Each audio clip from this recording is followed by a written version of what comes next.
Depuis 1911, des milliers de protestants se rassemblent chaque année à l'Assemblée du désert, organisée le premier dimanche de septembre à Mialet, dans les Cévennes. Cette rencontre rappelle les cultes clandestins des Huguenots, célébrés entre la révocation de l'édit de Nantes en 1685 et l'édit de tolérance de 1787. Malgré l'interdiction et les persécutions, ils témoignaient d'une foi vécue au prix de leur liberté et parfois de leur vie.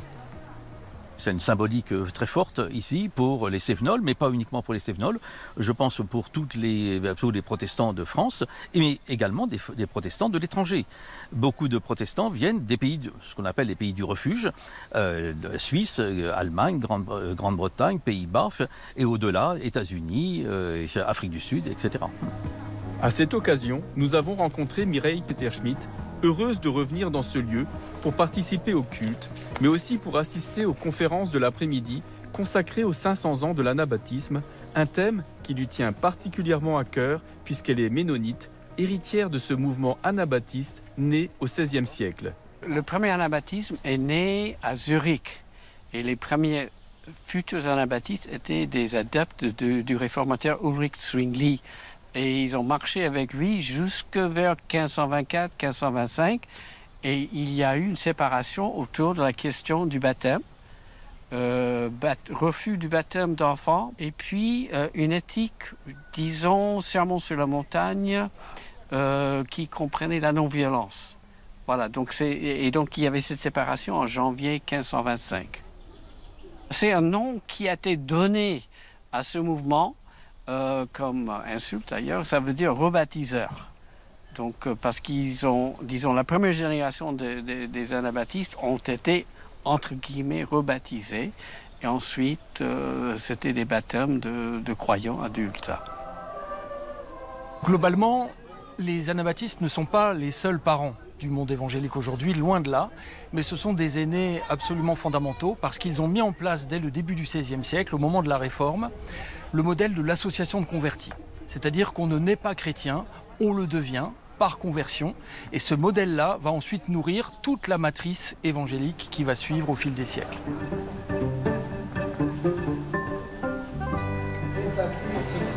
On nous avait dit que la chair était un tonneau transportable. Est-ce que c'est vrai? Parce qu'autrefois, ils cachaient la chair dans un tonneau et ils faisaient rouler le tonneau comme s'ils transportaient du vin.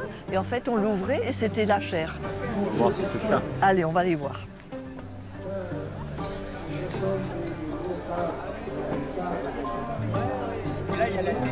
Non, je crois pas que c'était ça le tonneau. Hein. Non, mais bon, ça ressemble. Oui, mais alors peut-être que le tonneau est au musée. Ah.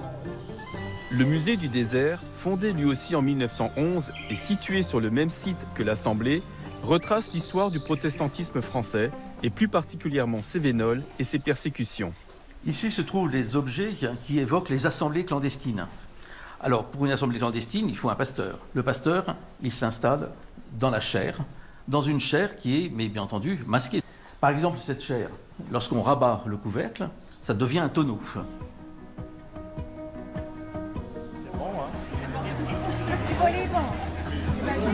Voilà, on est bien installé. C'est très... On est très bien parce qu'on voit bien la chair là, tu vois. Et surtout, je n'imaginais pas que ce soit vraiment à l'ombre comme ça. Ah si, c'est très à l'ombre, mais à midi c'est agréable. Hein. On verra la chorale, enfin c'est magnifique, on est très contents.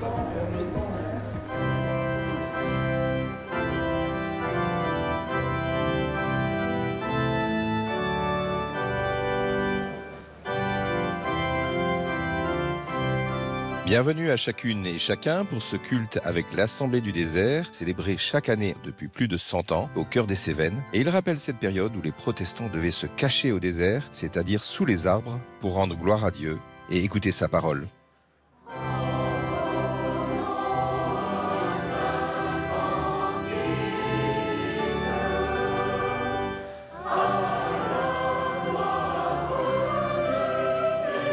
Le culte de cette année sera aussi l'occasion, vous l'entendrez, de rappeler une autre histoire protestante, celle de l'anabaptisme.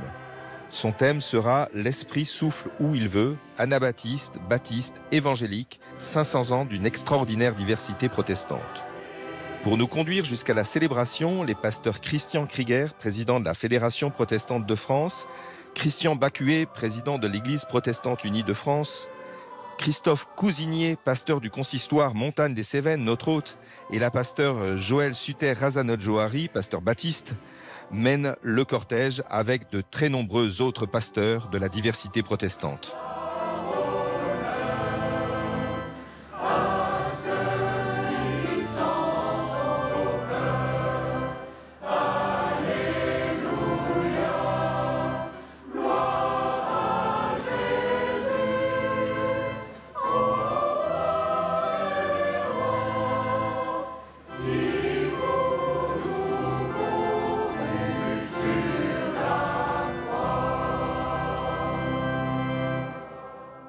Notre aide soit au nom du Père, du Fils et du Saint-Esprit. Amen.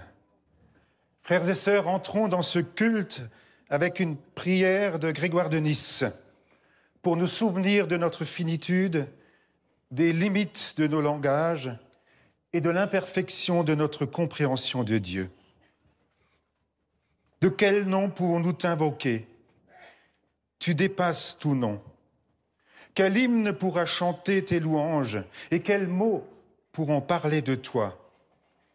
Seigneur, de toi procède tout ce qui est dit, mais tu te tiens au-delà de tout discours. De toi est issu tout ce qui est pensé, mais tu es au-delà de toute pensée. Tu es le but de toutes les attentes, de toutes les aspirations silencieuses. Tu es l'objet des gémissements de ta création tout entière.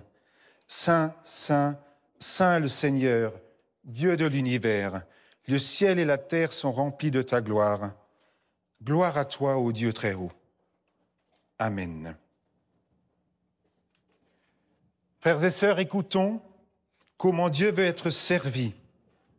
Au peuple hébreu, alors libéré de l'esclavage, comme une charte pour préserver sa liberté, il donna ces 10 paroles.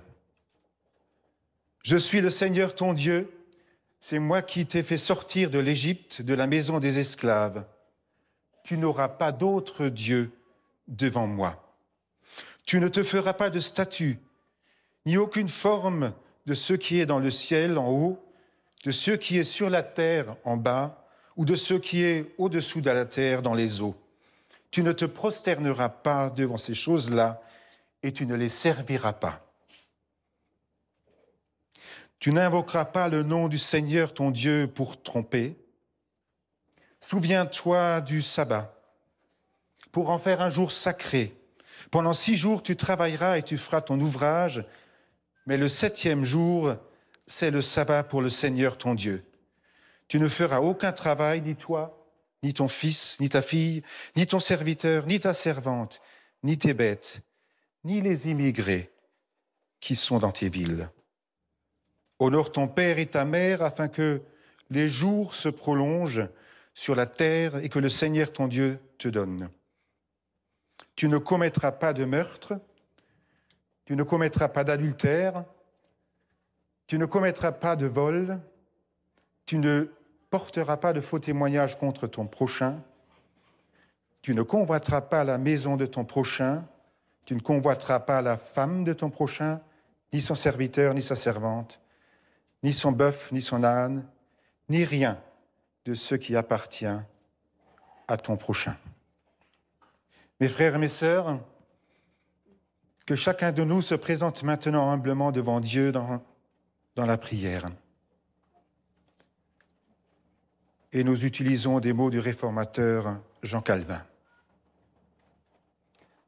Seigneur Dieu, Père éternel et tout-puissant, nous reconnaissons et nous confessons devant ta sainte majesté que nous sommes de pauvres pécheurs, nés dans la corruption, enclins au mal, incapables par nous-mêmes de faire le bien, et qui transgressons tous les jours et en plusieurs manières tes 5 commandements, attirant sur nous, par ton juste jugement, la condamnation et la mort. Mais Seigneur, nous avons une vive douleur de t'avoir offensé, et nous nous condamnons, nous et nos péchés, avec une vraie repentance, retournant humblement à ta grâce et te suppliant de subvenir à notre misère. Veuille donc avoir pitié de nous, Dieu très bon, Père de miséricorde, et nous pardonner nos péchés pour l'amour de Jésus-Christ, ton Fils, notre Sauveur. En effaçant nos souillures, accorde-nous aussi et augmente continuellement les grâces de ton Saint-Esprit, afin que, reconnaissant de plus en plus nos fautes et en étant vivement touchés, nous y renoncions de tout notre cœur et nous portions des fruits de justice et de sainteté qui te soient agréables par Jésus notre Seigneur. Amen.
Dieu a tellement aimé le monde qu'il a donné son Fils unique, afin que quiconque croit en lui ne périsse pas, mais ait la vie éternelle.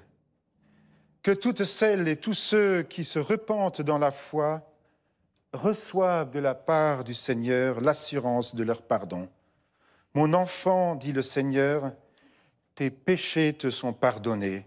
Va, ne pêche plus.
Notre époque aime à commémorer, et certains parlent même d'une vraie frénésie commémorative. Dans notre pays, 2025 marque le 120e anniversaire de la loi de séparation de l'Église et de l'État et le 80e anniversaire de la fin de la Seconde Guerre mondiale. Pour les chrétiens, tous ensemble, catholiques, protestants, orthodoxes, anglicans, 2025 marque le 1700e anniversaire du premier concile œcuménique, une assemblée synodale dont tous se souviennent cette année. Pour nous protestants, 2025, c'est le 500e anniversaire de l'émergence au sein de la réforme protestante du mouvement anabaptiste. une expression plus radicale de la Réforme à l'origine du protestantisme évangélique, mais aussi le 150e anniversaire de la naissance d'Albert Schweitzer, le 120e anniversaire de la création de la Fédération protestante de France, le 80e anniversaire de l'exécution du pasteur résistant au nazisme Dietrich Bonhoeffer, et peut-être plus modestement pour la Fédération, les 70 ans de présence protestante sur France 2 et les 170 ans de l'aumônerie protestante aux armées. L'objet de ces commémorations est bien évidemment en premier lieu de faire mémoire de notre histoire, d'écrire un bout du récit à même de fédérer le groupe concerné, notre pays, le christianisme, le protestantisme, et surtout de transmettre un récit que nous croyons fondateur pour les générations à venir. Que se joue-t-il vraiment dans ces commémorations? Et la Bible a-t-elle une leçon spirituelle pour notre époque tant encline à commémorer? Que dit cette frénésie commémorative de notre temps et de notre société? Je vous propose 2 lectures bibliques pour nous inviter à méditer ces enjeux. Mais avant d'ouvrir la Bible, je vous invite à la prière. Seigneur notre Dieu, accorde-nous ton esprit, qu'il rejoigne maintenant le silence que nous faisons devant ta parole,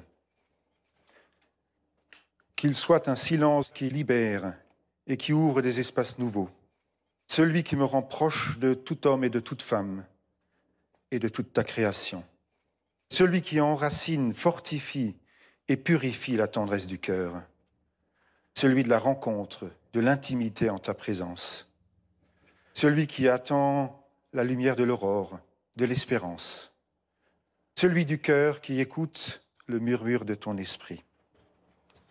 Amen. La première lecture se trouve dans le livre du Deutéronome, au 8e chapitre. Car le Seigneur ton Dieu te fait entrer dans un bon pays, un pays de cours d'eau, de sources et d'abîmes qui jaillissent dans les vallées et dans les montagnes, un pays de froment, d'orge, de vignes, de figuiers et de grenadiers, un pays d'huile d'olive et de miel, un pays où tu mangeras sans avoir à te rationner, où tu ne manqueras de rien, un pays où les pierres sont du fer et où tu extrairas le cuivre des montagnes. Lorsque tu mangeras et que tu seras rassasié, tu béniras le Seigneur ton Dieu pour le bon pays qu'il t'a donné. Garde-toi d'oublier le Seigneur ton Dieu, de ne pas observer ses commandements, ses règles et ses prescriptions telles que je les institue pour toi aujourd'hui. Lorsque tu mangeras et que tu seras rassasié, lorsque tu bâtiras et habiteras de belles maisons, lorsque ton gros bétail et ton petit bétail se multiplieront, que l'argent et l'or se multiplieront pour toi et que tout ce qui t'appartient se multipliera, prends garde, de peur que ton cœur ne s'élève et que tu n'oublies le Seigneur ton Dieu qui te fait sortir de l'Égypte, de la maison des esclaves. Il t'a fait marcher dans le désert grand et redoutable, pays des serpents brûlants, des scorpions et de la soif, où il n'y a pas d'eau. Il a fait jaillir pour toi de l'eau du rocher, de granit. Il t'a fait manger dans le désert la manne que tes pères ne connaissaient pas, afin de t'affliger et de te mettre à l'épreuve pour te faire du bien par la suite. Et tu te dirais, c'est par ma force et par la vigueur de ma main que j'ai acquis toutes ces richesses. Tu te souviendras du Seigneur ton Dieu, car c'est lui qui te donne la force pour acquérir ces richesses, afin d'établir son alliance, celle qu'il a jurée à tes pères. Voilà pourquoi il en est ainsi.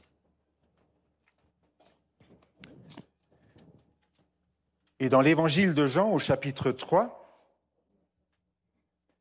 Il y avait parmi les pharisiens un chef des Juifs du nom de Nicodème. Celui-ci vint le trouver de nuit et lui dit « Rabbi, nous savons que tu es un maître venu de la part de Dieu, car personne ne peut produire les signes que toi, tu produis, si Dieu n'est avec lui. » Jésus lui répondit « Amen, je te le dis, si quelqu'un ne naît pas de nouveau, il ne peut voir le règne de Dieu. » Nicodème lui demanda « Comment un homme peut-il naître quand il est vieux? Peut-il entrer une seconde fois dans le ventre de sa mère pour naître à nouveau ?» Jésus lui répondit « Amen, amen, je te le dis, si quelqu'un ne naît pas d'eau et d'esprit, il ne peut pas entrer dans le royaume de Dieu. Ce qui est né de la chair est chair, et ce qui est né de l'esprit est esprit. Ne t'étonne pas que je t'ai dit, il faut que vous naissiez de nouveau, d'en haut. Le vent souffle où il veut, tu l'entends, mais tu ne sais pas d'où il vient, ni où il va. Il en est ainsi de quiconque est né de l'esprit. »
Garde-toi d'oublier.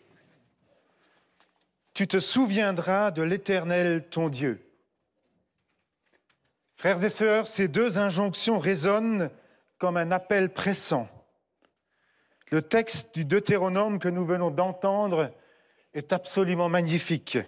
Il nous place au cœur de ce que l'on pourrait appeler la théologie mémorielle du Premier Testament. Il répète deux fois la même exigence, comme pour marteler une évidence, la nécessité de l'œuvre de mémoire et l'impératif d'une spiritualité de la reconnaissance. Se souvenir n'est pas spontané. Reconnaître et être reconnaissant non plus. Car l'oubli nous guette. L'oubli guette quand passe le temps. L'oubli guette celui qui ne sait regarder que ses propres réussites. L'oubli guette celui qui, engagé dans une course effrénée, ne relie ni ne médite son chemin. En articulant l'acte de reconnaître, souviens-toi dans notre texte, et l'attitude reconnaissante, tu béniras le Seigneur, le texte biblique nous introduit dans le champ sémantique de la reconnaissance. En effet, être reconnaissant suppose dans un premier temps de prendre conscience de quelque chose, de discerner une réalité, d'admettre un fait, de le comprendre, voire de l'affirmer ou de le confesser. La reconnaissance, écrit Paul Ricoeur dans l'un de ses derniers livres, Parcours de la reconnaissance, la reconnaissance commence par une opération de type cognitif. Reconnaître signifie d'abord identifier quelque chose ou quelqu'un. C'est alors seulement qu'un deuxième temps devient possible.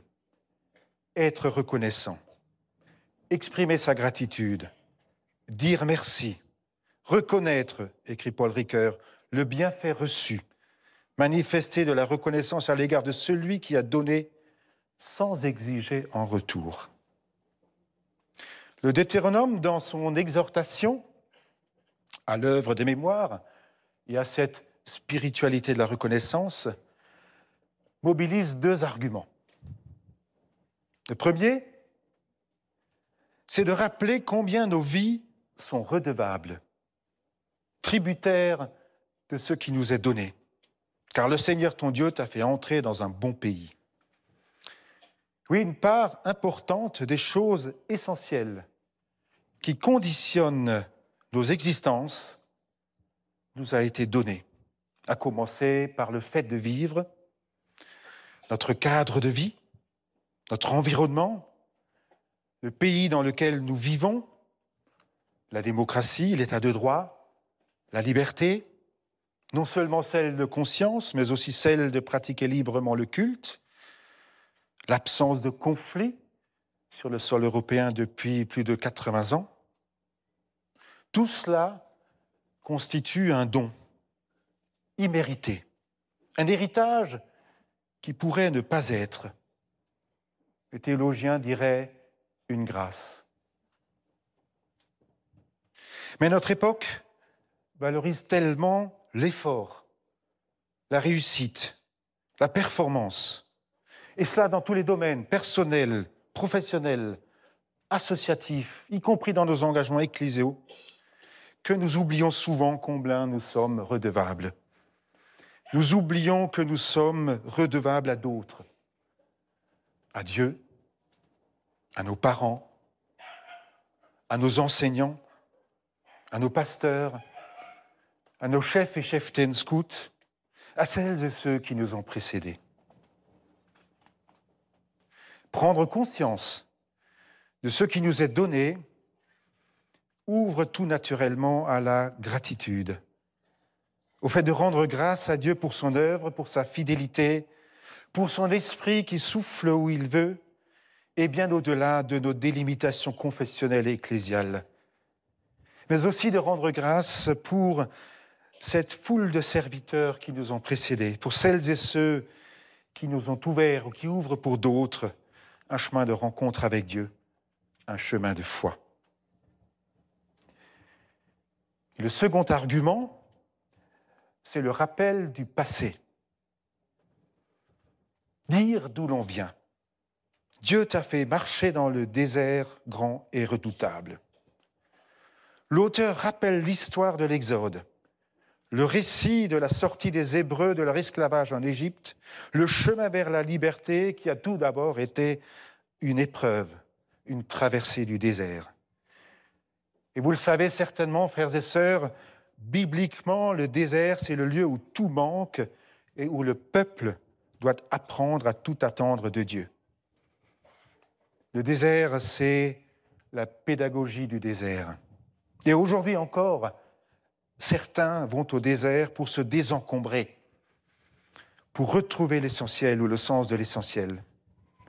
Car le silence et le manque nous apprennent à renouer avec l'essentiel, à entrer dans une pédagogie qui ouvre à la confiance.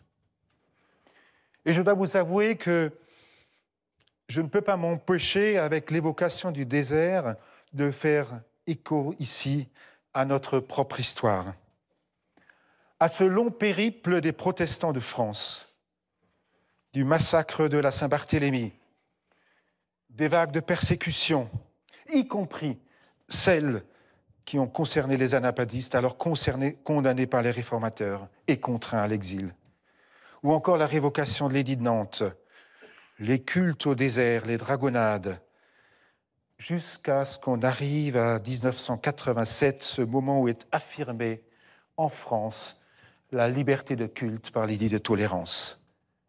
Liberté de culte et liberté de conscience aujourd'hui garantie par le principe de laïcité, dont nous commémorons cette année le 120e anniversaire. Et comment ne pas penser aussi au désert existentiel et spirituel de nos contemporains, eux qui manifestent une si grande soif de justice, de reconnaissance, une soif de sens, d'authenticité, de cohérence dans leur vie. Une soif qui trop souvent se heurte dans notre société matérialiste et sécularisée à cette peine de trouver des lieux pour épancher cette quête. Alors quelles leçons spirituelles trouver dans ce théologie mémorielle du Deutéronome? Je vous en propose deux.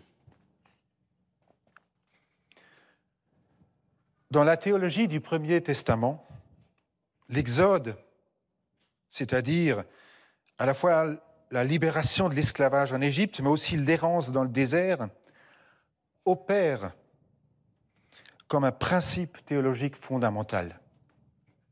L'Exode constitue, si vous voulez, le point d'appui, comme pour faire levier, le point d'appui d'une majeure partie de l'enseignement biblique du Premier Testament. Toutes les thématiques majeures y trouvent leur ancrage. La liberté donnée par Dieu, la confiance apprise au désert, l'alliance scellée avec le peuple hébreu dans le désert, les 10 commandements, le respect de Dieu, le rapport à la veuve, à l'orphelin, à l'étranger. Souviens-toi, tu as été esclave en Égypte, dit l'Écriture. Tout prend appui sur ce récit pour rappeler d'où vient le peuple, d'où l'on vient, afin de mieux appréhender le présent et de mieux bâtir demain. Et faire mémoire ne signifie pas simplement se souvenir, comme si c'était hier, ou garder vif un souvenir précis. Non, frères et sœurs, faire mémoire, c'est rendre présent pour soi, dans sa vie, la portée d'un événement du passé. Quand nous faisons mémoire de la mort et de la résurrection du Christ, nous ne cherchons pas à entretenir un souvenir. Nous rendons présente son œuvre de réconciliation et cherchons à l'inscrire dans nos existences, afin que la confiance et l'espérance qu'a suscité le Christ Jésus submergent aujourd'hui encore nos cœurs et nos esprits. Et quand le Christ nous commande lors de son dernier repas avec les disciples « Faites ceci en mémoire de moi », il n'exhorte pas à un repas du souvenir, mais bien à un partage qui rend présente dans nos existences son œuvre de réconciliation et crée notre communion fraternelle.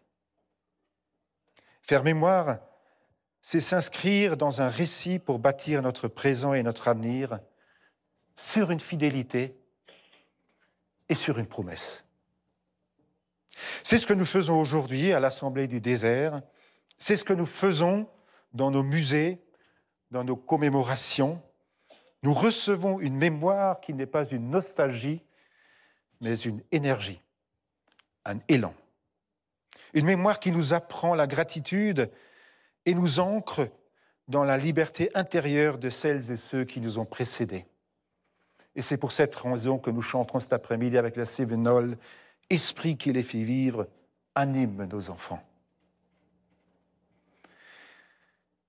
Que la visite des musées protestants, y compris celle du musée virtuel du protestantisme, que les commémorations, et en particulier celle des 500 ans de l'anabaptisme, inscrivent notre protestantisme, qui nous est si cher, et qui en même temps est si divers et si prompt à se fragmenter, dans le récit d'une famille qui fonde sa foi sur l'écoute de la parole de Dieu à la lecture des Écritures, et qui déploie cette foi dans une éthique de responsabilité, de témoignage et de service au cœur de ce monde et au cœur de notre pays. Que nos commémorations nous apprennent à dire, avec les sœurs de Pomérol, « Seigneur, tu as toujours donné le pain du lendemain, et bien que pauvres, aujourd'hui nous croyons. Seigneur, tu as toujours donné la force du lendemain, et bien que faibles, aujourd'hui nous croyons. Seigneur, tu as toujours donné la paix du lendemain, et bien qu'angoissés, aujourd'hui nous croyons. Seigneur, tu as toujours gardé dans l'épreuve, et bien que dans l'épreuve, aujourd'hui nous croyons. Seigneur, tu as toujours tracé la route du lendemain, et bien qu'elle soit cachée, aujourd'hui nous croyons. Seigneur, tu as toujours éclairé mes ténèbres, et bien que sans lumière, aujourd'hui nous croyons. Seigneur, tu as toujours été l'ami fidèle, et malgré ceux qui te trahissent, aujourd'hui nous croyons. Seigneur, tu as toujours accompli tes promesses, et malgré ceux qui doutent, aujourd'hui nous croyons.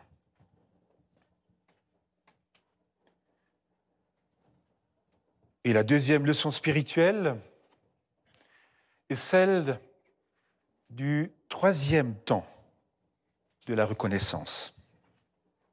Je vous ai parlé de reconnaître ce qui nous a été donné et de dire merci. Mais reconnaître et dire merci n'est pas une fin en soi. La prise de conscience de notre redevabilité à d'autres pose immédiatement et irrémédiablement la question du rapport à autrui. Et pour Paul Ricoeur, la reconnaissance de notre propre redevabilité inscrit nos existences dans la perspective d'une éthique sociale, c'est-à-dire, je le cite, dans la reconnaissance d'autrui comme une personne égale en droit, mais aussi comme une personne porteuse d'une singularité irréductible. Reconnaître que nous ne sommes pas faits nous-mêmes, mais que nous sommes redevables à d'autres, c'est donc en même temps reconnaître les autres dans leur égale dignité, en droit et en devoir, comme des personnes uniques et porteuses d'une singularité irréductible. Frères et sœurs, c'est dans cette reconnaissance d'autrui que la reconnaissance et que notre spiritualité de la reconnaissance devient réciprocité, qu'elle devient respect, qu'elle devient une invitation à aimer son prochain comme soi-même. Et cet appel résonne dans notre monde actuel. Autour de nous, l'étranger est trop souvent stigmatisé. La question migratoire est trop souvent instrumentalisée politiquement. Nos frères et sœurs juifs et musulmans victimes de rejet et de haine. La vocation chrétienne, et particulièrement celle des protestants, c'est d'être des bâtisseurs de ponts, des facilitateurs de rencontres, des artisans de réconciliation au cœur d'une société qui peine à saisir le commun, le bien commun, l'intérêt commun, mais aussi l'effort commun devant les défis à relever. Et ce défi, il est aussi présent au cœur même du protestantisme français, hier comme aujourd'hui. Des mutations sont là. Le récent sondage publié en janvier 2025 par la Fédération et menée avec l'IFOP nous le dit. Les protestants restent stables dans la société française. Ils progressent même légèrement sur le plan numérique. Mais ce protestantisme connaît de profondes évolutions. Les évangéliques progressent en nombre, surtout les pentecôtistes. Les luthéro-réformés sont plus fragilisés, en certains lieux. Apparaît en même temps un protestantisme culturel, c'est-à-dire des protestants dont la foi est plus héritée qu'exprimée. Plus de 25% de ceux qui se disent protestants aujourd'hui ne vont plus au culte ni ne lisent plus la Bible. Et en même temps, les mobilités internationales, en particulier subsahariennes, transforment nos églises. Les presbytériens camerounais et togolais, pour prendre un exemple, dans l'expression cultuelle et dans leur approche des questions éthiques, sont plus proches des évangéliques que des calvinistes. Et pourtant, c'est des presbytériens. Face à cette diversification, d'aucuns voudraient aujourd'hui se laisser tenter par des logiques de repli sur des terres ou sur des formes de pureté théologique ou spirituelle. Et d'autres misent sur le caractère performatif de l'écoute et du dialogue respectueux.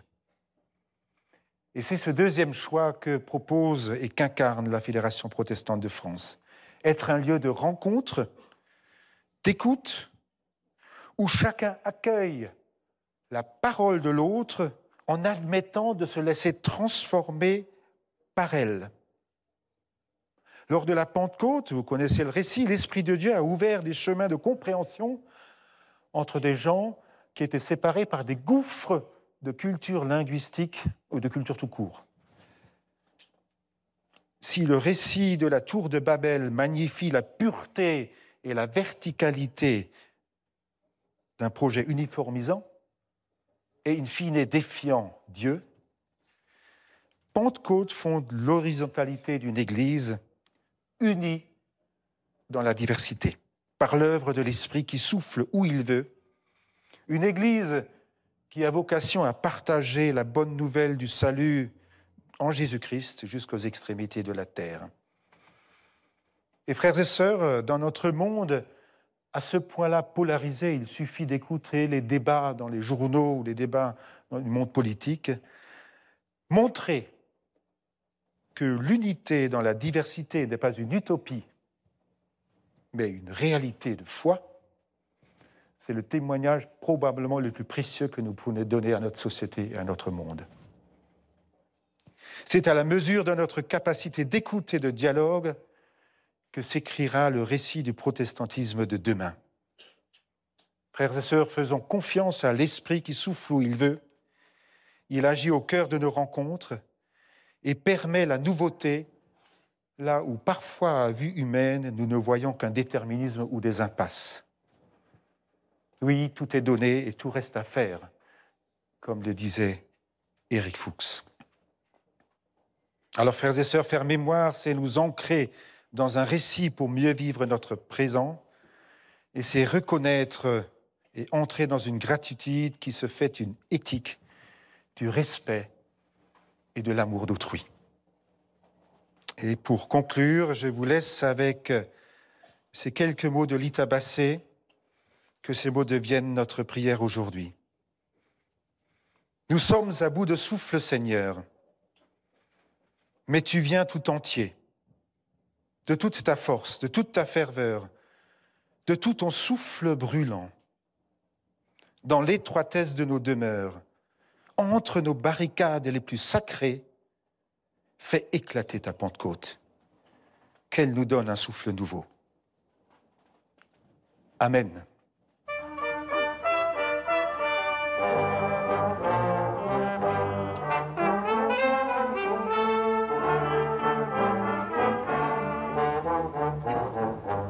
À celles et ceux qui nous rejoindraient maintenant, soyez les bienvenus pour ce programme exceptionnel depuis Mialet en Cévennes, avec l'Assemblée du désert, dont le thème rappelle cette année 500 ans d'une extraordinaire diversité protestante.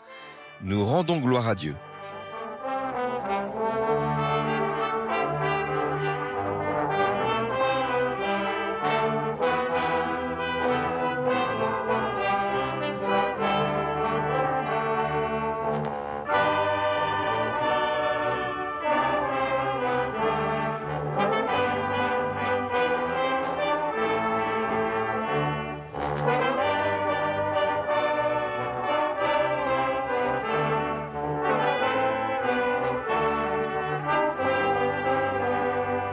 Nous allons maintenant entendre le symbole des apôtres, c'est-à-dire le credo ou la confession de foi que protestants et catholiques ont en commun. Un texte dont les origines sont parfois discutées, mais comme le disait Calvin, peu importe le ou les auteurs, l'essentiel est qu'il soit une confession publique et certaine de la foi chrétienne.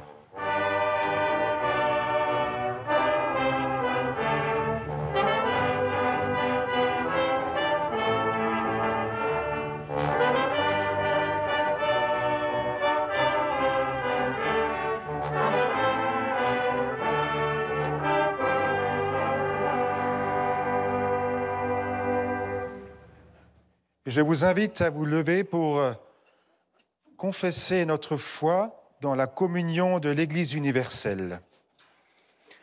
Je crois en Dieu, le Père Tout-Puissant, Créateur du ciel et de la terre. Je crois en Jésus-Christ, son Fils unique, notre Seigneur, qui a été conçu du Saint-Esprit et qui est né de la Vierge Marie. Il a souffert sous Ponce Pilate. Il a été crucifié, il est mort, il a été enseveli, il est descendu aux enfers. Le troisième jour, il est ressuscité des morts. Il est monté au ciel. Il siège à la droite de Dieu, le Père Tout-Puissant.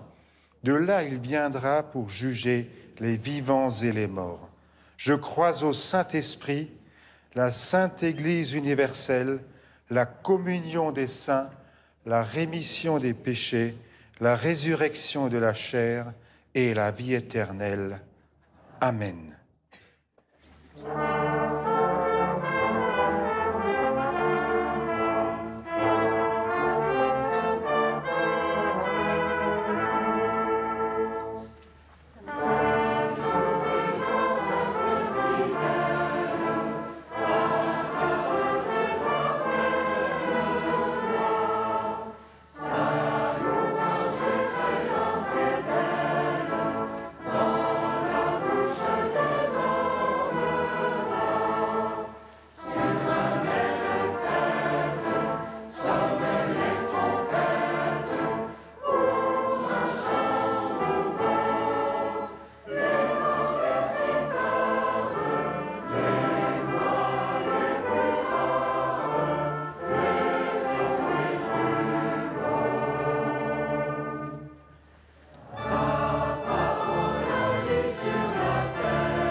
Je vous invite à reprendre place.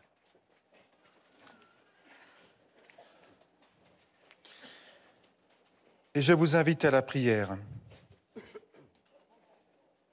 Dieu notre Père, reconnaissant pour tout ce que tu nous as donné, pour ceux qui nous ont permis de te rencontrer,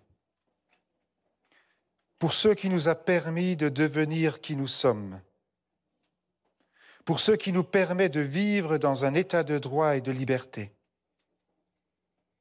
Nous t'apportons notre prière pour nos frères et sœurs en humanité, pour notre monde et ta création. Nous te confions toutes celles et tous ceux qui souffrent de maladie, de solitude, de détresse, de désespérance, d'injustice, de haine, de discrimination. Fais de nous auprès d'eux des témoins de ton amour et de notre fraternité.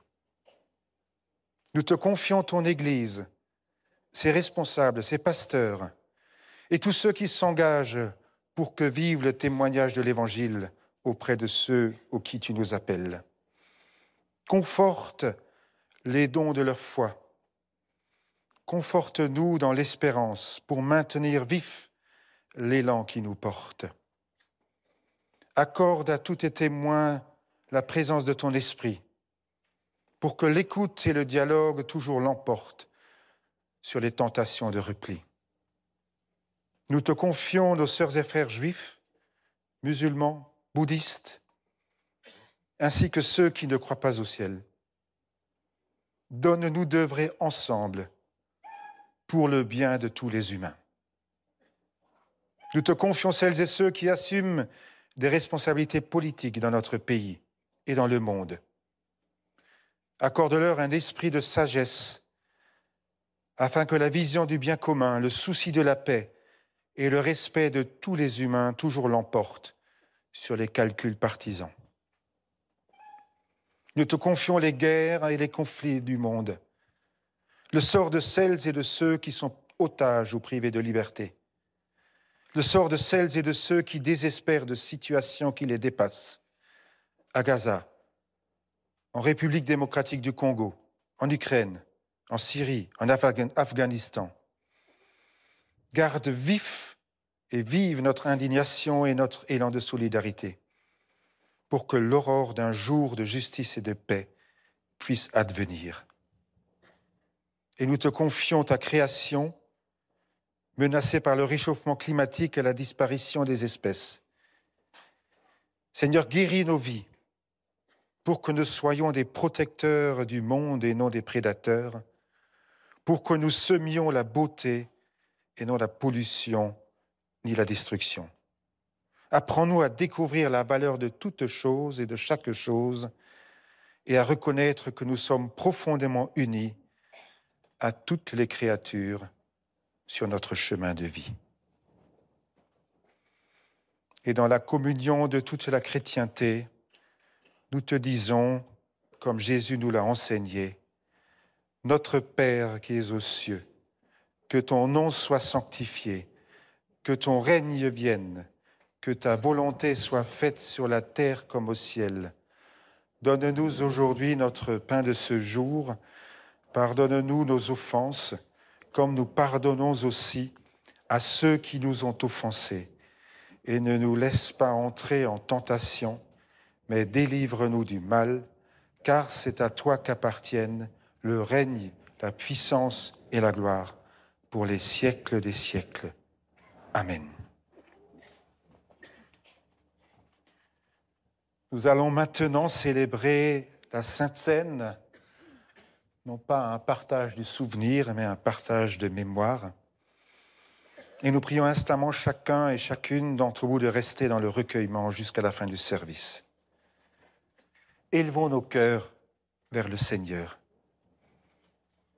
Ô Dieu, qui a dit « La lumière brillera au sein des ténèbres », fais briller la lumière dans nos cœurs et fais resplendir la connaissance de ta gloire sur la face du Christ et du monde. Le Seigneur Jésus, dans la nuit où il fut livré, a pris le pain et après avoir rendu grâce, il le rompit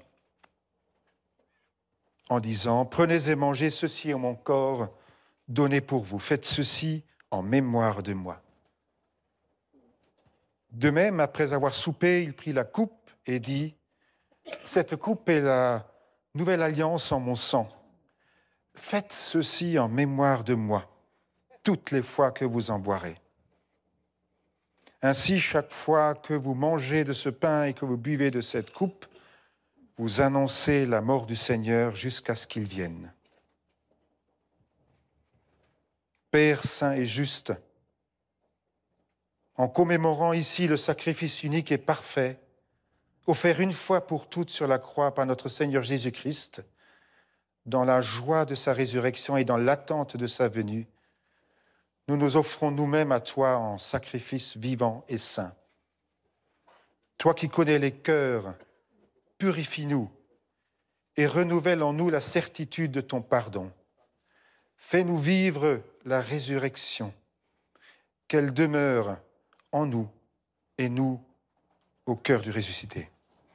Envoie sur nous ton Esprit Saint pour qu'en recevant maintenant ce pain et cette coupe, il nous soit donné de communier au corps et au sang du Christ, car c'est par lui que tu crées, que tu sanctifies, que tu vivifies, que tu bénis et que tu donnes tous les biens. Et comme les épis jadis étaient épars dans les campagnes et comme les grappes autrefois étaient dispersées sur les collines et sont maintenant réunies dans ce pain et dans ce vin, qu'ainsi, Seigneur, toute ton Église des extrémités de la terre soit bientôt rassemblée dans ton royaume. Viens, Seigneur Jésus. Voici, dit le Seigneur, je me tiens à la porte et je frappe. Si quelqu'un entend ma voix et m'ouvre la porte, j'entrerai chez lui, je souperai avec lui et lui avec moi. Frères et sœurs, le Maître est là, il vous appelle. Venez, dit Jésus, car tout est prêt. L'ensemble des pasteurs présents, issus de la diversité protestante, va maintenant distribuer le pain et le vin à l'assemblée de protestants venus de toute la France. Ce partage rappelle l'invitation du Christ et fait aussi de nous une Église une et unie. Le pain que nous rompons est la communion au corps de notre Seigneur Jésus-Christ, rompu pour nous et pour la multitude.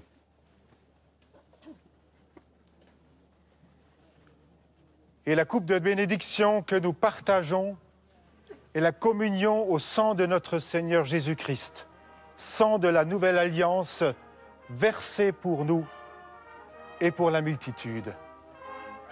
Prenez et mangez, prenez et buvez.